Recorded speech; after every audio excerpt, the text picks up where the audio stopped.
ఇంకా నేను నా ఫ్రెండ్స్ అయితే షార్ట్ ఫిలిం తీద్దామని ఫిక్స్ అయిపోయాం. ఇంకా మా షార్ట్ ఫిలిం వచ్చేసరికి హర్రర్ టైప్ లో తీద్దామని. ఇంకా హర్రర్ టైప్ అంటే లొకేషన్ చాలా భయంకరంగా ఉండాలని చెప్పేసి ఇక్కడికైతే వచ్చేసాం. సో ఇంక ఇది ఒక ఇన్స్టిట్యూట్ అంట, కొన్ని ప్రాబ్లమ్స్ వల్ల క్లోజ్ చేశారంట ప్రెసెంట్ అయితే. ఇది క్లోజ్ చేసి కూడా కొన్ని ఇయర్స్ అయితే దాటుతుందంట. కనీసం మనిషి వెళ్ళటానికి కూడా దారి లేదు, అన్ని ముళ్ళు చెట్టులతో నిండిపోయాయి. కానీ మన సుబ్బు గడ అయితే అసలు ఆగట్లేదు, దూసుకొని వెళ్తాం. ఇంకా మన రాజేష్ గడ అయితే ఏకంగా దూకుతున్నాడు.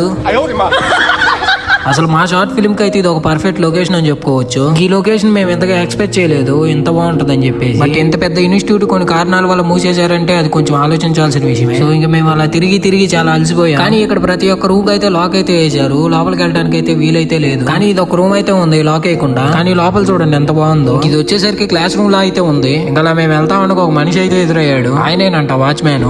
బాబాయ్ మేము ఇలా షార్ట్ ఫిల్మ్ తీద్దాం అనుకుంటున్నాం అంటే మొఖం మీద నేసాడు కుదరదని. మేబీ రిక్వెస్ట్ చేస్తుంటే యాక్సెప్ట్ చేసేవాడు. ఇంకా మమ్మల్ని అమ్మాయిలే యాక్సెప్ట్ చేయట్లేదు. ఈ వాచ్మ్యాన్ బాబాయ్ ఏం యాక్సెప్ట్ చేస్తారు లేని రిటర్న్ అయితే వచ్చేసాం. ఇవాళకి ఇంతే మరి. ఫాలో కొట్టిన వాళ్ళు ఉంటే ఫాలో కొట్టండి బ్రో.